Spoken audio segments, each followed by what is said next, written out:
मन में सोचते हैं जब तक हमारे गुरु हमसे प्रसन्न नहीं हो जाएंगे तब तक मैं ना तो विश्राम करूंगा, न शयन करूंगा, कुछ भी नहीं करूंगा। तब तक मेरा नृत्य जारी रहेगा, मेरा गाना जारी रहेगा, मेरा भजन जारी रहेगा। याद रखिएगा, सब तो विश्राम करने लग गए, सब थक गए, आराम करने लग गए, लेकिन ये बुल्ले सा बार बार नीचे गिरते हैं, उठते हैं, नृत्य करते हैं, गाते हैं, बजाते हैं, पूरा शरीर पसीना से लथपथ है। ये विश्राम नहीं कर रहे, आराम नहीं कर रहे। लक्ष्य है जब तक गुरु प्रसन्न नहीं हो जाएंगे, जब तक गुरुदेव हमको अपना नहीं लेंगे, तब तक मेरा ये कार्यक्रम चलता ही रहेगा। मैं नृत्य करता ही रहूंगा, गाना गाता ही रहूंगा। सज्जनों याद रखिएगा, बुल्ले शाह को हजरत इनायत साहब देखते हैं कि बार बार गिर रहे हैं, लेकिन विश्राम करने का नाम नहीं है। ये तो बूढ़े थक गए, आत्म दृष्टि से देखते हैं, आत्म दृष्टि से देखते हैं, अरे ये तो मेरा है, शिष्य बुल्ला है। देखो, हमको प्रसन्न करने के लिए पुरुष से महिला बन गए, और हमको प्रसन्न करने के लिए महिला मंडली में जितनी महिलाएं थी सब नृत्य करते करते थक करके बैठ गई, विश्राम करने लग गई। लेकिन ये बुल्ले साहब थका नहीं है। चलो इनको हृदय से प्रणाम चाहिए। जो दंड देना था वो दंड दे दी। सिंहासन से उतरे, बुल्ले शाह के पास आए, बोलते हजरत इनायत साहब, अरे तू बुल्ला है, तो बुल्ला है। बुल्ला साहब क्या कहते, नहीं गुरुदेव, मैं तो जन्म जन्म का भुल्ला हूं, मैं तो जन्म जन्म का भुल्ला हूं। गुरुदेव, आपने बुल्ला को पहचान लिया, लेकिन बुल्ला ने आपको नहीं पहचाना था, इसलिए आपके साथ बुल्ला ने ऐसा व्यवहार किया, आपके प्रतिनिधि के साथ ऐसा व्यवहार किया। आपके प्रतिनिधि बनकर के जो आए थे, आपका प्रतिनिधित्व करने के लिए जो आए थे, मैंने उनका अपमान किया। मैं तो जन्म जन्म का भुल्ला, स्मरण रखने वाले तो आप हैं, ऐसे पापी बुल्ला को भी आप भूले नहीं।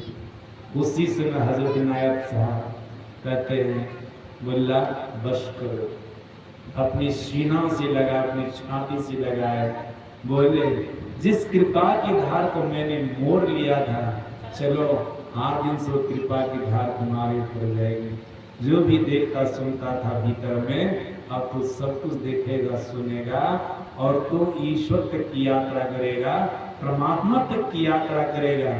सज्जन उसी हजरत इनायत साहब के आशीर्वाद से वो पूर्ण संत हो गए, परमात्मा तक की यात्रा कर ली, उनका परम कल्याण हो गया। सज्जनों याद रखिएगा, अगर गुरु को, सदगुरु को आप प्रसन्न कर लीजिएगा, तो आपकी भौतिक उन्नति तो होगी ही, आपकी आध्यात्मिक उन्नति भी होगी। भौतिक उन्नति गुरु की कृपा से हो गई। अगर देख ली हमारे जीवन में त्रुटि आ गई है, हम गुरु के वचन के अनुसार नहीं चल रहे हैं, भीतर भीतर विश्वास कीजिएगा हमारी अवनति होगी। मैं नीचे गिरूंगा, सज्जन अपने में सुधार लाइएगा, फिर आपकी भौतिक उन्नति होती रहेगी, गुरु की कृपा की धार आपके ऊपर बरसती रहेगी। सज्जना, आध्यात्मिक उन्नति में भी कुछ अवनति हो गई है, आपसे गुरु के आगे आदेश का उल्लंघन हो गया है, उनकी आज्ञा को उल्लंघन हो गया है। अगर बुल्ला की तरह सुधार लाइएगा, फिर आपकी आध्यात्मिक उन्नति भी होगी। इसलिए शास्त्र गाता महापुरुष कहते हैं, मनुष्य को अपने जीवन में सदगुरु को अपनाना चाहिए, लेकिन सदगुरु का मिलना इस संसार में बहुत कठिन है। शंकराचार्य जी महाराज उनके शिष्यों ने पूछा था, क्यों दुर्लभम? शंकराचार्य जी महाराज ने कहा था, संसार में जीव के लिए 5 चीजें दुर्लभ होती है। सदगुरु रस्ति लोके सत्संगति ब्रह्म विचारणाचा त्यागो सर्वस्व शिवात्म बोध। सज्जनों, ये 5 चीजों में पहली चीज है सदगुरु। इस संसार में जल्दी सदगुरु मिलते नहीं। सदगुरु किसको कहते हैं? जो सदा शरण में रहने वाले हैं। सज्जन गुरु अनेक होते हैं। आप जिससे एक अक्षर भी सीखते, ज्ञान भी सीखते हैं, वे आपके गुरु होते हैं। ऐसे गुरु से आपकी आध्यात्मिक उन्नति तो होगी। आप पढ़ लिख करके बड़े बड़े अफसर बन सकते हैं, टीचर्स बन सकते हैं, सज्जनों ऊंचे से ऊंचे पद को प्राप्त कर सकते हैं। भौतिक उन्नति तो हो जाएगी, लेकिन सांसारिक गुरु से आध्यात्मिक उन्नति नहीं होगी। आध्यात्मिक उन्नति तो सदगुरु से होगी। सज्जन सदगुरु के अंदर वो ताकत होती, वो शक्ति होती है, अगर जीव के ऊपर शिष्य के ऊपर कृपा कर दे तो भौतिक आध्यात्मिक दोनों प्रकार की उन्नति होती है। दोनों प्रकार की उन्नति होती है। सच्चे सदगुरु होने चाहिए। सज्जनों संसारिक गुरु जिनसे आप एक अक्षर भी सीखते हैं, वो सदाचार का पालन करते हो कि नहीं करते इसका तो मैंने नहीं रहता है, लेकिन सदगुरु को सदाचार का पालन करते हैं। सदगुरु महाराज जी ने सदगुरु का लक्षण बताया। मुक्ति मार्ग जानते साधन करते नित्य सच्चित जग में रहते, दिन दिन दिन विराग प्रेम सत्संग सो करते, दृढ़ ज्ञान समझाए बोध दे उपदी को हरते, संशय दूर बहाए संत मत स्थिर करते, जोई गुरु सोई सच्चित मुक्ति मार्ग जानते साधन करते। ये होते हैं सदगुरु। सज्जनों ऐसे सदगुरु तो तब आपको मिलेंगे जब आप सत्संग करेंगे।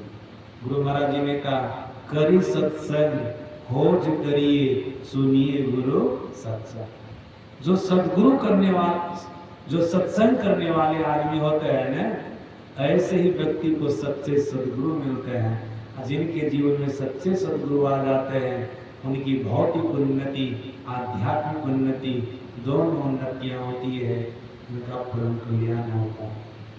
सज्जनों अभी के सत्संग में इतना आपको सुनाया, फिर अपराह्न काल के सत्संग में आइए और कुछ सुनाऊंगा। ऐसा मत सोचिएगा कि भोर में सुन लिया, अपराह्न में कौन सुने। गुरु की आज्ञा को उल्लंघन होगा, गड़बड़ हो जाएगा। हाँ, कभी किसी को कोई इमरजेंसी काम हो जाए तो लग जाए, अब कोई बात नहीं है।